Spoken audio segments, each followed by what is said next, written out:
Si vous lisez la Bible en arabe, vous trouverez toujours que le mot Dieu est traduit par Allah. Pourquoi? Eh bien tout simplement parce que la traduction du mot Dieu en arabe, c'est Allah. Mais du coup, les musulmans croient que Allah et Dieu sont un seul et même Dieu. Et ça, ce n'est pas vrai. Dans l'islam, Allah est un Dieu de peur. En gros, si vous ne vous convertissez pas à l'islam, il vous maudira. Mais pas seulement cela. Si vous vous convertissez à l'islam et que vous en sortez par la suite, il vous maudira également. En gros, vous vivrez toujours dans la peur. Alors qu'en revanche, de l'autre côté, le Dieu de la Bible, Jésus, est un Dieu d'amour. Il n'est pas un Dieu de peur. Si vous ne vous convertissez pas à Jésus, il ne vous tuera pas. Alors que dans le Coran, il est écrit ceci. Si un incroyant refuse de se convertir à l'islam, le. Oui, en d'autres termes, il n'y a qu'un choix. Soit vous devenez musulman, soit vous mourrez. Et ça ne peut pas être la nature de Dieu que nous servons. Ça ne peut pas être cela, Dieu, car Dieu est amour. Alors oui, en définitive, la nature du Dieu de l'islam, Allah, c'est un Dieu de peur. Alors que ce que Jésus a dit de lui-même dans la Bible, il a dit qu'il était un Dieu d'amour. Alors vous voyez, même si on emploie toujours le même mot en arabe, Allah, pour parler de Dieu, il ne faut pas confondre le Allah qui est dans l'islam et le Allah de la Bible, parce qu'ils sont bien différents. Moi, vous savez, j'ai grandi en étant musulman, et tout ce qu'on m'a appris était basé sur la peur. Je savais que si on quittait l'islam, on risquait d'être tabassé à mort et même tué. Et je sais de quoi je parle. J'ai moi-même déjà aidé des personnes musulmanes qui avaient donné leur vie à Jésus. Ces personnes-là, si elles étaient retournées dans leur pays, elles auraient été jetées en prison. Elles auraient même pu être condamnées à mort. Et pour quel motif? Le seul motif d'avoir donné leur cœur à Jésus et d'être devenus chrétiens. Le fait simplement de faire ça, vous finissez en prison. Vous pouvez également être condamné à mort ou même tué par les autres détenus. Vous comprenez à quel point c'est grave. Et ça, c'est la réalité. Et tous les musulmans du monde entier le savent. Les musulmans vivent donc constamment dans la peur. Vous imaginez, j'ai donné ma vie à Jésus et je ne peux en parler à personne d'autre de musulman dans mon pays. Sinon, je serais persécuté, battu et jeté en prison. Et c'est pour cela que, oui, je sais très bien le risque que je prends en témoignant devant vous. Mais après ce que j'ai vu, je ne peux pas me taire. Et je ne peux que constater que ce qui caractérise le Allah de l'islam, c'est la peur, un Dieu de peur. C'est même l'esprit de peur. Mais aujourd'hui, je ne sers plus cet esprit de peur. Je sers l'esprit d'amour. Y a-t-il encore d'autres points de différence entre ces deux religions qui vous ont particulièrement choqué? Lesquels? Alors, dans l'islam, il y a un principe, le djihad. En fait, ça consiste en quoi? Ça consiste à donner sa vie en martyr pour la cause d'Allah. En gros, vous avez le droit, par exemple, de placer une bombe sur vous et de mourir pour votre Dieu. Et si vous faites cela, eh bien, vous êtes sûr de pouvoir aller au paradis parce que vous avez donné votre vie pour Allah. Eh bien, dans le christianisme, ça n'a rien à voir, c'est totalement différent. Il n'est pas question de se tuer pour Allah en tuant les autres. Mais dans le christianisme, c'est bien Jésus qui a donné sa vie par amour pour nous, qui est mort pour nous sur la croix, pour nous ouvrir les portes du ciel, pour nous donner le paradis. Donc vous voyez bien, la différence, elle est radicale entre les deux. Et c'est incomparable. Je vous donne également une autre différence fondamentale entre le Coran et la Bible. Alors je ne sais pas si vous le saviez, mais moi, en tant que musulman, j'avais le droit d'avoir jusqu'à 4 femmes. Oui, vous avez bien entendu, 4. Et dans l'islam, vous savez, votre femme n'est pas votre égale. Absolument pas. Elle n'est même pas considérée comme un être humain. D'ailleurs, dans certains pays musulmans, ils interdisent même aux filles d'aller à l'école, ou même de leur apprendre à lire ou à écrire. En fait, on les considère ni plus ni moins que comme des propriétés qu'on peut posséder, comme des biens en fait. Oui, dans l'islam, on possède sa femme. Car dans le Coran, il est dit « Si ta femme ne t'obéit pas, bats-la avec un bâton. » Mais comment Dieu pourrait être ainsi? Cela ne peut pas être le même Dieu que celui des chrétiens. Il est également écrit dans le Coran « Si ta femme te désobéit une 2e fois, chasse-la hors de ta maison. » Oui, dans l'islam, vous n'avez même pas à vous rendre chez un juge pour divorcer. Vous la chassez de chez vous et vous êtes considéré comme divorcé. Est-ce que cela vous paraît normal? Et enfin, j'aimerais vous partager encore une autre différence. Si vous demandez à un musulman « Iras-tu au paradis ?» il vous répondra toujours « Inch'Allah », c'est-à-dire « Je l'espère, si Dieu le veut ». Et si vous lui dites « Mais que veux-tu dire par je l'espère, si Dieu le veut ?» Eh bien, il vous répondra qu'il n'en est pas certain d'aller au paradis. Et si vous redemandez « Mais pourquoi tu en es pas certain ?» Eh bien, tout bon musulman vous répondra ceci. Si au jour de ma mort, mes mauvaises actions surpassent mes bonnes actions, alors j'irai en enfer. Mais si mes bonnes actions surpassent mes mauvaises actions, alors seulement j'irai au paradis. Vous comprenez? En fait, dans l'islam, le seul moyen d'accéder au paradis, c'est par les œuvres. Les musulmans doivent multiplier les bonnes œuvres pour espérer pouvoir aller au ciel. C'est par ses propres moyens en gros. Et il y a un moyen rapide et sûr pour aller au paradis, c'est le djihad, c'est le martyr. Si vous donnez votre vie en sacrifice pour la cause d'Allah, eh bien oui, là vous allez automatiquement au paradis et écoutez bien, non seulement vous obtenez le paradis, mais vous avez aussi une récompense. 72 vierges qui vous attendent là-haut. Alors franchement, expliquez-moi maintenant comment on peut dire que les hommes et les femmes sont égaux dans l'islam. Alors que lorsque vous allez mourir, il y a des femmes vierges qui vont venir à votre rencontre au paradis. Donc on a bien l'impression que le paradis est conçu pour les hommes seulement et pour jouir de plaisirs charnels. Il y a vraiment quelque chose qui cloche ici avec ces paroles du Coran. Car vraiment, Jésus a été très clair, Dieu a créé l'homme et la femme pour qu'ils soient égaux, de même dignité. Et c'est cela la vérité. Et regardez, si vous demandez à un chrétien s'il ira au paradis, eh bien il vous répondra « Oui, j'irai au paradis, car Jésus a payé le prix pour moi, pour que je puisse entrer au paradis. » Donc vous avez compris, pas besoin de mourir au djihad. Jésus a donné sa vie par amour pour nous, pour que nos péchés soient effacés et pardonnés. Et si nous mettons notre foi en lui, notre confiance en lui, en Jésus, eh bien les portes du ciel nous sont ouvertes. Nous accédons au paradis, pour peu que nous vivions dans son amour, dans l'amour de Dieu, dans l'amour du prochain. Mais nous sommes libérés à l'égard de toutes ces règles. Il n'y a plus qu'une seule règle, aimer. Aimer Dieu de tout son cœur et aimer son prochain comme soi-même. Votre père apprend que vous êtes devenu chrétien. Sa réaction est catégorique. Racontez-nous. I called them and told them. J'ai appelé ma famille pour les prévenir. J'habitais à ce moment-là à Toronto, au Canada, et eux, ils étaient à Londres, en Angleterre. J'ai donc appelé mon père pour lui dire que j'étais devenu chrétien. Et qu'est-ce qui s'est passé? Il m'a immédiatement renié. Il m'a dit ceci: « Ne viens plus chez moi, tu ne fais plus partie de cette famille. Et si tu me vois marcher dans la rue, traverse pour aller marcher de l'autre côté. Tu n'es plus mon fils. » Et vous savez, à sa mort, il a laissé tout l'héritage à mon frère et à ma sœur, mais à moi, rien. Et pourtant, à chaque fois que mon père faisait une crise cardiaque, je me rendais à Londres pour être à son chevet. Je lui rendais visite même si je n'étais pas autorisé à vivre dans sa maison. Mais à chaque fois, je suppliais le Seigneur au nom de Jésus de lui apporter la guérison. J'ai fait ceci 3 ou 4 fois et à chaque fois, il s'en sortait. Nazir, il y a quelque chose qui va changer radicalement en vous depuis que vous avez quitté l'islam. Quoi donc ? Oui, tout a changé à partir du moment où j'ai donné ma vie à Jésus.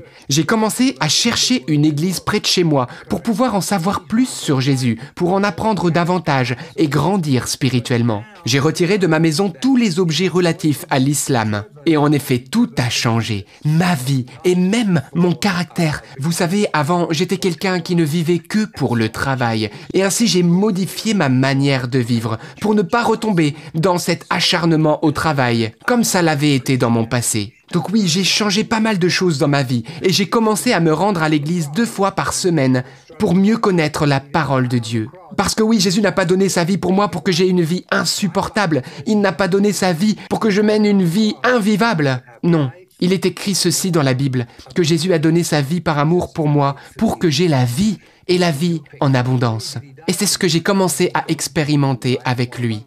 J'ai expérimenté cette vie en abondance dans chaque aspect de ma vie, ma santé, mes finances, ma famille. Oui, vraiment, chaque domaine de ma vie a été impacté par son amour. In my family, in every area.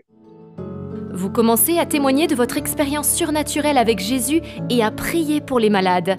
C'est alors que des guérisons miraculeuses se produisent. When people heard my testimony, J'ai commencé à donner mon témoignage et les personnes ont commencé à me demander de prier pour elles au nom de Jésus. Parce que la Bible dit ceci dans l'Évangile selon saint Marc au chapitre 16. « Voilà les signes qui accompagneront ceux qui auront cru. Ils imposeront les mains aux malades et les malades seront guéris. » Et c'est ce que j'ai commencé à faire. Vous savez, venant d'un milieu musulman, je ne connaissais rien de la Bible, absolument rien. J'ai alors commencé à la lire et j'ai cru tout ce que j'ai lu. Et puisque la Bible nous demande de prier pour la guérison des malades, eh bien j'ai décidé que partout où j'irai, j'annoncerai la parole de Dieu, eh bien je prierai également pour les personnes malades. Mais j'aimerais dire ceci, nous ne sommes pas des guérisseurs. Nous ne sommes que les mains de Jésus. C'est Jésus et Jésus seul qui guérit. Et j'ai donc commencé à prier et à imposer mes mains au nom de Jésus-Christ sur les personnes malades. Je commençais à demander au Seigneur, au nom de Jésus, que les maladies puissent quitter leur corps. Et vous savez ce qu'il s'est produit ? Des guérisons, de nombreuses guérisons. Et parfois même des guérisons juste incroyables. J'ai été témoin d'aveugles qui ont commencé à voir, des sourds qui ont commencé à entendre, des personnes en fauteuil roulant et qui se sont levées et qui ont commencé à marcher. Et j'aimerais vous partager ce témoignage. En Amérique, alors que j'étais en train de témoigner, un homme est venu avec sa maman qui était en fin de vie. Elle était même prise en charge dans un centre de soins palliatifs. Et son fils l'a amenée au rassemblement de prière. Elle était toute recroquevillée dans son fauteuil roulant comme cela. Et alors que j'annonçais la parole de Dieu, elle a commencé à relever la tête. Et vers la fin de l'enseignement, j'ai commencé à prier pour elle au nom de Jésus-Christ et je lui ai imposé les mains. Et alors, instantanément, elle s'est levée de son fauteuil roulant et elle s'est mise à faire le tour de l'église en marchant. Le lendemain, elle s'est rendue au centre de soins palliatifs pour leur dire « Je n'ai plus besoin de vous. Jésus m'a totalement guéri. » Alors que vous êtes invité à témoigner, un complot est organisé pour vous faire taire à jamais. Mais Dieu en a décidé autrement. Que s'est-il passé ? Oui, un jour, j'ai été invité dans une église pour une conférence sur 3 jours où je devais enseigner les différences entre l'islam et le christianisme. Et c'était dans une ville aux États-Unis qui regroupe une grande population de personnes musulmanes. Et alors que cette conférence allait bientôt avoir lieu et que la publicité était en train d'être faite, on faisait la promotion de cette conférence, un jour, le responsable de l'église reçoit l'appel d'un musulman qui habitait cette ville. Et ce musulman lui a dit ceci, « Si vous faites ce rassemblement, nous vous tuerons, vous, votre femme et vos enfants, et nous brûlerons votre église. » Cet homme ne voulait manifestement pas que le monde découvre la différence entre l'islam et le christianisme. Alors le responsable de l'église m'appelle et me dit « Tu sais, ma vie est menacée, on vient de m'appeler et on m'a dit que si on faisait ce rassemblement, on me tuerait moi, ma famille tout entière et qu'on brûlerait l'église. » Alors je lui ai répondu « S'il te plaît, donne-moi quelques jours pour prier et nous verrons ce que nous ferons par la suite. » J'ai donc passé quelques jours en prière, puis je l'ai rappelé et je lui ai dit « J'ai prié et voilà ce que Dieu a mis dans mon cœur. J'ai compris que Dieu allait non seulement me protéger, mais qu'il vous protégerait aussi. Maintenant, si vous préférez annuler cette conférence, vous pouvez bien sûr le faire. Vous êtes libre. Mais si vous voulez la maintenir, je viendrai. » Et voilà ce qu'il m'a répondu. « Personne n'a le droit de me dire de fermer l'église. Oui, nous ferons cette conférence. » Eh bien, je me suis rendu sur place. Lorsque je suis arrivé à l'aéroport, des personnes du rassemblement étaient présentes pour me conduire à mon hôtel qui était en dehors de la ville afin que personne ne sache où je séjournerais. Et il y avait même des agents de sécurité qui étaient armés et qui sont venus me récupérer à l'hôtel pour m'emmener à l'église ce soir-là pour la conférence. Vous savez, l'église, elle était pleine. Et à l'intérieur, il y avait des policiers en uniforme et en civil. Plusieurs étaient déjà même postés sur l'estrade, afin que si quelqu'un essayait de me foncer dessus, ils seraient prêts à l'arrêter. Et donc, eh bien moi, je commence cette conférence et je commence à enseigner la parole de Dieu. Et alors que je parlais, Dieu me parle au cœur et me dit « Dis à toutes les personnes de l'église que demain soir, tu prieras pour la guérison des personnes malades et qu'ils fassent venir les boiteux, les aveugles, les sourds, les malades de toutes sortes. Et voilà ce que tu feras. Devant tout le monde, tu demanderas à Allah et à Mohammed de les guérir. Et ensuite, tu invoqueras le nom de Jésus pour la guérison des malades. Et là, ils verront ce qu'il se passera. » Eh bien, écoutez bien. Le lendemain, c'était plus que plein. Il n'y avait plus du tout de place assise. Et beaucoup de musulmans sont venus. Et parmi eux, beaucoup de femmes habillées en burqa se tenaient debout à l'arrière. Et j'ai commencé à enseigner la parole de Dieu. Et puis, je me suis mis à prier en disant « Si vous êtes malade, levez-vous. » Alors des gens se sont mis à se lever un peu partout dans l'église. Et là, j'ai commencé à prier au nom de Mohammed. J'ai prié au nom d'Allah. Et vous savez quoi ? Rien ne s'est produit. Pas une seule guérison. Et après cela, J'ai commencé à prier au nom de Jésus-Christ. Et devinez quoi? Les gens ont commencé à être guéris dans l'église. Des jambes ont été guéries, des épaules ont été guéries, des dos ont été guéris, des oreilles se sont ouvertes. Ils sont même venus sur l'estrade pour témoigner devant tous de leur guérison. Et après cela, j'ai fait un appel pour donner sa vie à Jésus-Christ. Eh bien, vous savez, un grand nombre de ces dames en burqa se sont avancées et ont donné leur vie à Jésus. and gave their lives to Jesus.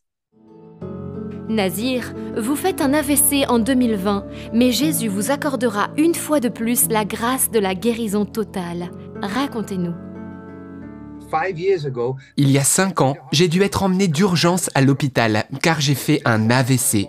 Tout mon côté gauche était totalement paralysé, des pieds à la tête. J'ai donc été admis à l'hôpital et là, ils m'ont dit que j'avais fait un accident vasculaire cérébral, un AVC, et on m'a mis dans une chambre.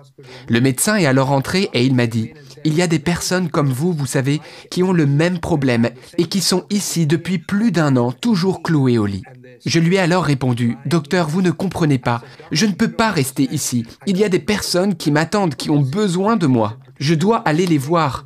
J'ai beaucoup de choses à faire, je ne peux pas rester ici. » Et le médecin m'a dit « Mais vous ne pouvez même pas faire 3 pas. Je ne peux pas vous laisser partir de cet hôpital. C'est insensé. » Et je me suis alors dit « Bon, ok, si je réussis à marcher, il me laissera sortir. » Et puisque la Bible dit d'imposer les mains aux malades pour qu'ils soient guéris, eh bien c'est ce que j'ai fait. Je me suis moi-même imposé les mains au nom de Jésus, au niveau de mon visage, de mon cou, de mon épaule, de ma main, de ma jambe, et j'ai prié pour moi-même.